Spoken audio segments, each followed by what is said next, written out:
Next हम पढ़ने वाले हैं how to decide whether the given following is a quadratic equation. तो क्वाड्रेटिक इक्वेशन में हमने क्या पढ़ा, हमारे पास कितना वेरिएबल होना चाहिए, एक वेरिएबल होना चाहिए, बराबर। एक वेरिएबल तो होना चाहिए। उसके बाद हमने ये पढ़ा कि वेरिएबल का हाईएस्ट पावर क्या होना चाहिए, 2 होना चाहिए, बराबर। तो हाईएस्ट पावर 2 और वेरिएबल कितना होना चाहिए, एक होना चाहिए, बराबर। चलो, तो यहाँ पे देखो फर्स्ट क्वेश्चन क्या दिया हुआ है, देखते हैं। यहाँ पे लिखा है 3x² ठीक है -5x+3 इज इक्वल टू 0, बराबर। तो हम लिखने वाले हैं यहाँ पे, है ना, ये दिया हुआ है। तो यहाँ पर हम लिखेंगे इन दिस इक्वेशन आपको कितना वेरिएबल दिखाई दे रहा है, एक ही, कौन है, x है।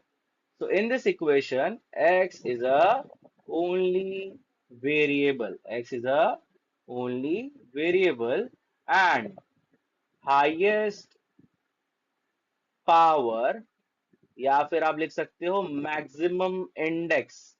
क्या लिख सकते हो, maximum index of variable. Maximum index of the variable is 2, therefore it is a quadratic equation। समझ में आया।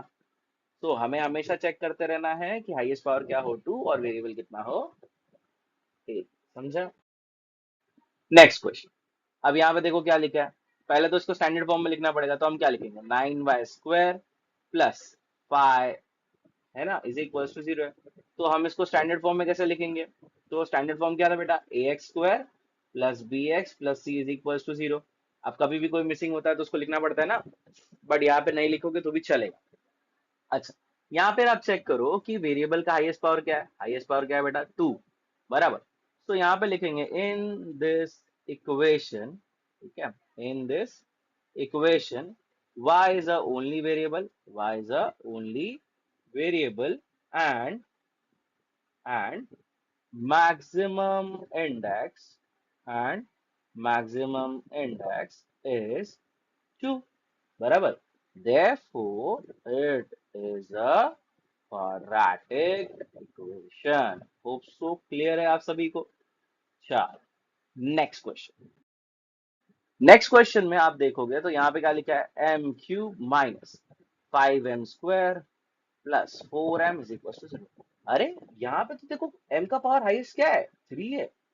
समझदार हो, क्वाड्रेटिक इक्वेशन नहीं है। क्यों नहीं है, क्योंकि पावर क्या है बेटा, 3। तो अपन क्या लिखने वाले, इन this equation m is a only variable. हाँ, वेरिएबल तो चलो एक ही है, तो ये तो लिखना ही पड़ेगा कि m is a only variable, है ना, and maximum index and maximum index is not,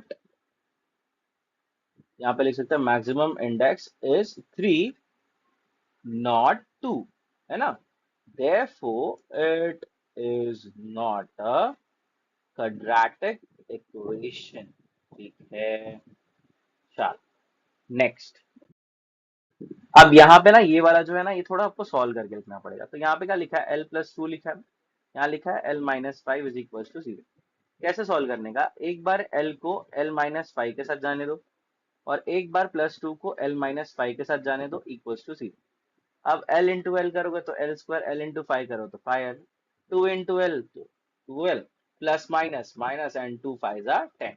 सो यहाँ पे चलो क्या लिखेंगे, l² minus 5l plus 2 into L is 2l plus minus minus 2 5 are 10 equals to 0। अब आप देखोगे तो यहाँ पे भी ये सॉल्व हो रहा है ना, तो क्या लिखेंगे, l² minus 3l minus 10 is equal to 0, बराबर है बच्चा पार्टी। तो यहां पर आप देखोगे तो ये मेरा यहाँ पे हाईएस्ट पावर क्या है इक्वेशन का, 2, है ना। तो यहाँ पर हम क्या लिखेंगे, therefore in this equation l is a only variable, l is a only variable and maximum index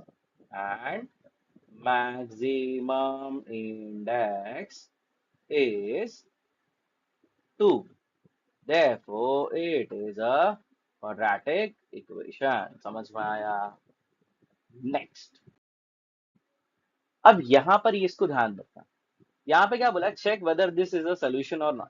अब अपने को ना पहले से आंसर दिया हुआ है, जैसे पोलिनोमियल्स में याद है 9th स्टैंडर्ड में हमने पोलिनोमियल्स पढ़ा था, वहां पे हमें पोलिनोमियल दिया रहता था और वैल्यू दी रहती थी एक्स की, तो वो हम पुट करके देखते थे कि आंसर आ रहा है कि नहीं आ रहा है। तो वैसे ही सॉल्व करना। चलो यहाँ इक्वेशन क्या है मेरा, यहाँ पे इक्वेशन आपका है 2x² minus 7x plus 6 is equal to 0। तो आपको सॉल्व कैसे करना है, आपको एलएचएस लेना है पहले तो मैंने क्या लिखा है यहाँ पे 2x² माइनस 7x प्लस 6।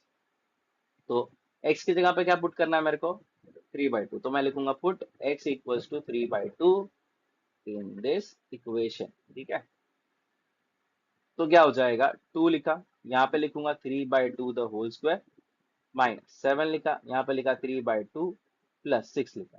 तो यहाँ पे क्या हो जाएगा 2, पहले स्क्वायर निकालो तो 9 हो गया, इसका हो जाएगा 4। यहाँ पे हो गया 3 7 जा 21 और अपॉन में 2 प्लस 6 बराबर है। अब देखो 2 1 जा 2, 2 2 जा 4 बराबर। तो यहाँ पे क्या बना, यहाँ पे वैल्यू मेरा बना 9/2 माइनस 21/2 प्लस 6 अपॉन कुछ नहीं है तो क्या है 1 है। अब इसका बेस सेम करना पड़ेगा ना, तो बेस सेम करने के लिए हम क्या करते हैं, नीचे 2 से मल्टीप्लाई करते हैं तो ऊपर भी क्या हो जाएगा 2 से मल्टीप्लाई। तो बेटा ये क्या हो जाएगा 9/2 21/2 एंड दिस विल बिकम 12/2।